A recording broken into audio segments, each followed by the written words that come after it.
Hello friends, ఎలా మీరు బాగున్నారు కదా? టైం వేసుకున్న డ్రామాలకు వెళ్ళిపోతాం. మీ అందరికీ ఒక విషయం చెప్పాలి. ఎందుకు నేను వీడియో ఉంది కదా అప్లోడ్ చేయలేదు, అది నేను చెప్తాను. తర్వాత టైం వేసుకుని డ్రామాలకు వెళ్ళిపోతాం. హీరో ఉంది కదా, తన ఫ్రెండ్కి చెప్తే ఉంటుంది, హీరో ఉన్నాడు కదా మా డాడీని ఇంకా పెళ్ళైన తన కూతుర్ని ఇంకా పోలీస్ స్టేషన్కి పంపించాడని అంటూ ఉంటుంది. హీరో ఉన్నాడు కదా, నన్ను కాపాడాడు, తనకి యాక్సిడెంట్ అయిపోయిన నుంచి చాలా చేంజ్ అయిపోయాడు, నన్ను బాగా చూసుకుంటున్నాడని అంటూ ఉంటుంది. అది నేను నమ్మలేకపోతున్నానని అంటూ ఉంటుంది. హీరో ఫ్రెండ్ అంటుంది, హీరో ఉన్నాడు కదా, నేను బాగానే చూసుకుంటున్నాడు కదా, ఇంకేం ఆలోచిస్తున్నావు, వదిలేచ్చు కదా, ఆయన కూడా హీరోతోటి మళ్ళీ ఇంకోసారి ఛాన్స్ అని అంటూ ఉంటుంది. హీరోని అంటుంది, లేదు అతనికి నేను ఛాన్స్ ఇవ్వడమ్మా, ఆయన కూడా అతను ఒక మెంటలరు, నేను మాత్రం అతనితో ఎంత టార్చర్ పెట్టాడు, నాకు నేను మాత్రం తనకి ఛాన్స్ ఇన్నానని అంటూ ఉంటుంది. అప్పుడు వెనకాల నుంచి హీరో ఉన్నాడు కదా వచ్చి ఉంటాడు. ఇదేంటని ఇంక చూపిస్తూ ఉంటాడు ప్రెగ్నెన్సీ రిపోర్ట్స్. హీరో ఫ్రెండ్ ఉంది కదా ఏదో మాట్లాడుతూ ఉంటుంది. ఇంక హీరోని అంటుంది సైలెంట్గా ఉండని అంటూ ఉంటుంది. హీరో ఫ్రెండ్ ఉంది కదా, సరే అయితే మీరు మాట్లాడుకున్నాని ఇంక చెప్పి వెళ్ళిపోయి ఉంటుంది. హీరో ఉన్నారు కదా, తన ఎదురుగా నుంచొని అంటాడు. హీరో అంటే నీకు ఎక్స్ప్లెయిన్ చేయగలనని అంటూ ఉంటుంది. హీరో అంటుంటాడు, నువ్వు ఏదో చెప్పావు కదా ఎవరో ఫ్రెండ్ గురించి, అది నువ్వే కదా అని అంటూ ఉంటాడు. హీరో అంటే నువ్వు కూడా చెప్పావు కదా ఆయన కూడా నువ్వు చంపేస్తానని, అందుకు నేను చెప్పలేదని అంటూ హీరో ఉన్నారు కదా చాలా కోపంగా హీరోని చేతి పట్టుకుని ఉంటాడు. హీరో అనుకుంటూ ఉంటాడు, తను నా మీద చాలా కోపంగా ఉంది, ఈ బేబీ ఉంది కదా నా బేబీ అని అసలు ఒప్పుకోలేదు, అందుకుని ఇలా మాట్లాడుతుందో ఏంటని అనుకుంటూ ఉంటాడు. ఆయన కూడా ఈ బేబీ నాకు కూడా కావాలి, కానీ నాకు హీరోని ఇంపార్టెంట్ అంటూ ఉంటాడు. హీరోని ఉంది కదా, హీరోని అలా చూస్తూ ఉంటుంది. హీరో ఉన్నాడు కదా, తన క్లోజ్గా వచ్చి కళ్ళు మూస్తూ ఉంటాడు. ఇంక హీరోని ఉంది కదా, ఇది కరెక్ట్ ఛాన్స్ అని అక్కడి నుంచి పారిపోయి ఉంటుంది. హీరో ఉన్నాడు కదా, హీరోని వెళ్ళిపోయిందని ఇంకా చాలా కోపం వస్తూ ఉంటుంది. నెక్స్ట్ వచ్చి హీరోని ఉంది కదా అన్ని చోట్ల దాక్కొని ఇంక హీరో హాస్పిటల్కి వచ్చి ఉంటుంది. హీరో మనుషులకి కనపడకుండా, కానీ మన హీరో ఉన్నాడు కదా హీరోని కోసం వెనకాల వచ్చేసి ఉంటాడు. ఇంక హీరోని ఉంది కదా హీరోకి చెప్తూ ఉంటుంది, నేను ఈ బేబీ ఉంది కదా ఉంచుకోవాలనుకుంటున్నాను, ఖచ్చితంగా తీపించుకోవాలని అంటూ ఉంటుంది. హీరో అంటూ ఉంటాడు, ఫస్ట్ నీ హెల్త్ ఇంపార్టెంట్, ఆయన కూడా నాకు ఈ బేబీ ఇంపార్టెంటే, కానీ నాకు నీ హెల్త్ ఇంపార్టెంట్ అని అంటూ ఉంటాడు. హీరోని అంటే నీకు ఎన్నిసార్లు చెప్పినా అర్థం కావట్లేదా, నేను నా దెబ్బలు ఉన్నాయి కదా గుర్తులేవనుకుంటా, ఒకసారి గుర్తు చేయనని హీరోని కొట్టడానికి చూస్తూ ఉంటుంది. హీరో అంటాడు, ఎన్నిసార్లైనా కొట్టు, నేను చంపితే చంపు, కానీ నాకు నువ్వు ఇంపార్టెంట్ అని అంటూ ఉంటాడు. అప్పుడు హీరోనికి స్టమక్ పెయిన్ వస్తూ ఉంటుంది. హీరో అన్నాడు కదా ఎత్తుకొని డాక్టర్ని పిలుస్తూ ఉంటాడు. తొందరగా నా వైఫ్ని ఎవరైనా వచ్చి డాక్టర్ కాపాడండి, ఆయన కూడా నా వైఫ్ ఉంది కదా డెలివరీ అవబోతుంది అనుకుంటా అని అంటూ ఉంటాడు. హీరోని అంటుంది, ఇంకా నేను 3 months ప్రెగ్నెంట్ అని అంటూ ఉంటుంది. ఇంక హీరో ఉన్నాడు కదా, తనని కుర్చీలో కూర్చోబెట్టి ఉంటాడు. హీరోనికి మాత్రం ఇంకా పెయిన్ వస్తూ ఉంటుంది.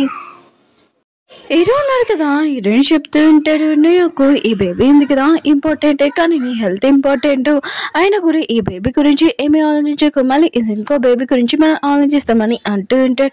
ఫస్ట్ నీ హెల్త్ ఇంపార్టెంట్, నేను ఎప్పటి నుంచి నేను లవ్ చేస్తున్నాడు, ముందు నుంచి లవ్ చేస్తున్నా ఇప్పుడు వరకు అని అంటూ ఉంటాడు.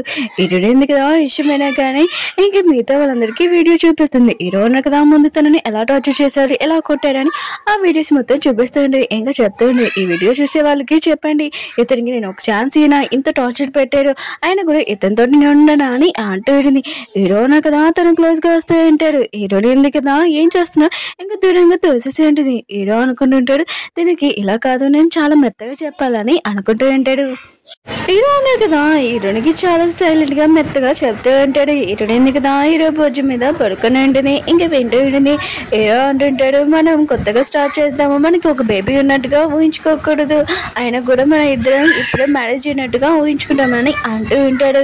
హీరోని ఉంది కదా ఇష్టపడి కానీ హీరోని కొట్టి ఉంటుంది. నాకు నువ్వు నీ మీద నమ్మకం లేదు, ఆయన కూడా నాకు నీకు ఏమీ సంబంధం లేదని అక్కడి నుంచి కోపంగా వెళ్ళిపోయి ఉంటుంది. హీరోని వాళ్ళ సిస్టర్ని చూపిస్తూ ఉంటాడు. ఇంకా తను మెంటల్ హాస్పిటల్లో ఉంటుంది. హీరో ఉన్నాడు కదా నన్ను లైక్ చేయనప్పుడు ఇంకా నా యొక్క ఎందుకు ఈ జీవితం అని ఇంకా తను చేకొసుకొని చనిపోయి ఉంటుంది. ఇంక హీరోని ఇద్దరు ఉన్నారు కదా స్టోరీలోకి ఎలా వచ్చేసారో హీరో సిస్టర్ కూడా వచ్చేసి ఉంటుంది. ఇంకా షాకింగ్ విషయం ఏంటంటే ఈ స్టోరీలోని ఇంకా తన ఎదురుగా స్టోరీ బుక్ పెట్టి ఉంటాడు. ఇంకా ఇది స్టోరీ బుక్ చూడగానే ఈ రైటర్ ఎవరని ఇంకా చూసి ఉంటుంది. షాక్ అయిపోయింది, అది ఎవరో కాదు హీరో సిస్టరే. ఇంకా తను స్టోరీ మార్చేసాని ఇంకా తనకు అర్థమై ఉంటుంది, మొత్తం అంత స్టోరీలోని నేను వచ్చేసానని. ఇంకా స్టోరీ మార్చుదామంటే మార్చలేకపోతూ ఉంటుంది. ఇంకా తనకు ముందు జరిగినది విషయము అది మార్చలేదు కదా. హీరోయిన్ సిస్టర్ ఉంది కదా, ఇది పనిచేస్తుందా లేదా అని ఒకసారి శాంపుల్గా ఎదురుగా ఇంకా యాపిల్ రావాలని పెట్టి ఉంటుంది. ఇంక హీరోయిన్ సిస్టర్ ఎదురుగా ఇంకా యాపిల్ వచ్చి ఉంటుంది. ఇది వర్క్ అవుతుంది. ఇంక హీరోయిన్ సిస్టర్ అంటూ ఉంటుంది, హీరో అన్నాడు కదా నాకే, ఇంక హీరోయిన్కి సొంతం కాదు అని అంటూ ఉంటుంది. హీరోయిన్ చూపిస్తూ ఉంటాడు, తను ఆపరేషన్ రూమ్ లో ఉంటుంది. డాక్టర్ ఉన్నాడు కదా, హీరోయిన్కి హెల్ప్ చేస్తూ ఉంటాడు. హీరోయిన్ ఇంకా మేకప్ చేస్తూ ఉంటుంది. ఇంకా హీరోయిన్ ఉంది కదా డాక్టర్ లేకి చెప్తుంటే థ్యాంక్ యూ నాకు హెల్ప్ చేస్తుందానికి, ఈ యాక్టింగ్ చేస్తుందానికి అని అంటుంది. డాక్టర్ లే అంటుంటాడు, ఈసారి మాత్రం నువ్వు తప్పించుకున్నావు, కానీ కొన్ని నెలల తర్వాత నీ పొట్టు ఉంది కదా ఖచ్చితంగా కనబడుతుంది, అప్పుడు నువ్వు దొరికిపోతే ఏం చేస్తావని అంటూ ఉంటాడు. హీరోని అంటుంది, మా మమ్మీ పాపిట్ ఉంది కదా నాకు వచ్చేసింది అనుకోని నేను ఇక్కడి నుంచి వెళ్ళిపోతాను హీరో నుంచి దూరంగా అని అంటూ ఉంటుంది.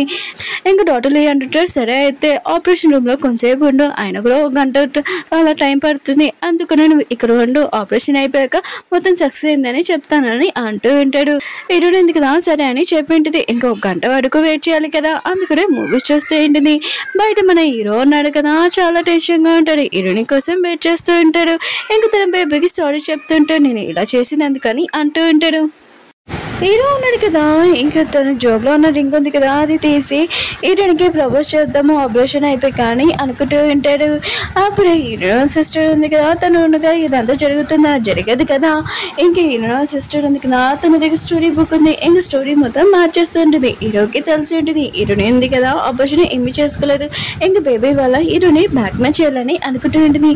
ఇంక హీరో ఉన్నాడు కదా, తన బ్రెయిన్ లో మొత్తం అంతా ఇదంతా ఫిక్స్ అయిపోయి ఉంటుంది. ఇంక హీరో ఉన్నాడు కదా, ఇంక హీరోని అంటే ఇష్టం లేదు, ఇంకా లైక్ చేయట్లేదు ముందులాగా. హీరోయిన్ ఉంది కదా ఆపరేషన్ రూమ్ లోకి వచ్చి ఉంటుంది. ఇంక హీరోకి చెప్తుండేది నేను ఆపరేషన్ చేసేసుకున్నానని అంటూ ఉంటుంది. హీరో ఉన్నాడు కదా, తన దగ్గరికి వచ్చి తన చేతి దగ్గర ఉన్న టేప్ ఉంటుంది కదా అది తీసేసి ఉంటాడు. నువ్వు ఆపరేషన్ చేసుకుంటే ఏంటి ఇంజక్షన్ ఎందుకు చేయించుకోలేదని అంటూ ఉంటాడు. హీరోయిన్ ఉంది కదా దొరికిపోయి ఉంటుంది. హీరో ఉన్నాడు కదా ముందులాగా హీరోని టార్చర్ చేస్తూ అడుగుతూ ఉంటాడు, నువ్వు నన్ను బ్లాక్మెయిల్ చేయాలనుకుంటున్నావా ఈ బేబీని పెట్టుకున్నాని అంటూ ఉంటాడు. కాసేపాక అర్థమైంటుంది ఏంటి హీరోకి కాసేపాక అర్థమైంటుంది నేనేంటి ఇలా ఎందుకు చేస్తున్నానని అనుకుంటూ ఉంటాడు. హీరోయిన్ ఉంది కదా ముందులాగానే ఇంకా భయపడి ఇంకా హీరోకి ముందు చెప్తూ ఉంటుంది, ప్లీజ్ నువ్వు అలా చేయకని అంటూ ఉంటుంది. హీరో అంటుంటాడు, చాలా నీ యాక్టింగ్ కంటే నీ సిస్టర్ బెస్ట్, ఆయన కూడా నేను ఈ సిస్టర్ని ఇప్పుడు కూడా లవ్ చేస్తున్నానని చాలా కోపంగా చెప్పి వెళ్ళిపోయి ఉంటాడు. హీరోయిన్ ఉంది కదా చాలా గట్టిగా ఏడుస్తూ ఉంటుంది, తిను అలా చెయ్యకూడదు, నీకు తెలుసు నేను చిన్నప్పుడు నేను కాపాడానని అంటూ ఉంటుంది. ఓకే ఫ్రెండ్స్, డ్రామా ఉంది కదా అయిపోయింది. వీడియో నచ్చిందంటే లైక్ చేయండి, సబ్స్క్రైబ్ చేయండి. మీకు ఈ డ్రామా ఉంది కదా నచ్చిందని కోరుకుంటున్నాను. మీ అందరికీ నేను ఒక విషయం చెప్తాను అన్నాను కదా, ఏంటంటే 2 days నుంచి నేను వీడియో ఎందుకు అప్లోడ్ చేయలేదంటే మీ అందరికీ తెలుసు కదా నేను రూమ్ షిఫ్ట్ అయ్యానని. ఏసీ ఉంది కదా ఇంకా పెట్టలేదు 10 days నుంచి. అసలు సమ్మర్ కదా పిల్లలు కూడా చాలా గోల చేస్తున్నారు సమ్మర్ వల్ల. మే నెల కదా ఇంట్లోనే ఉంటున్నాడు, గోల కూడా వినపడుతుంది అనుకుంటా వీడియో మధ్యలోని. అంటే న్యూ ప్లేస్ స్టార్ట్ అయ్యాక చాలా మంది పిల్లలు ఉన్నారు కదా ఇంటికి వస్తున్నాడు ఆడుకోవడానికి. ఇంకా ఏసీ ఉంటుంది కదా ఫస్ట్ రోజే అసలు ఫిట్టింగ్ అయిపోయింది. ఏంటంటే ఫస్ట్ క్లీనింగ్ అయిపోయాక నెక్స్ట్ రోజు ఏసీ పెట్టాడు, అది కూడా సమ్మర్లో వర్క్ అంటే అసలు చేయలేం కదా. ఒక రోజు క్లీనింగ్ చేసి నెక్స్ట్ రోజు వచ్చి ఏసీ పెట్టించాడు. ఆ రోజు సాయంత్రమే అసలు ఏసీ వేసుకుంటాను అనుకుంటే వాన పడింది, రూమ్ అంతా చల్లగా. కానీ మార్నింగ్ పడలేదు లక్ వల్ల, అందుకనే ఫిట్టింగ్ కూడా మొత్తం అయిపోయింది. అందుకని వీడియో ఉంది కదా లేట్ అయింది, కొద్దిగా అర్థం చేసుకోండి ఫ్రెండ్స్. డైలీ అప్లోడ్ చేస్తాను ప్లీజ్.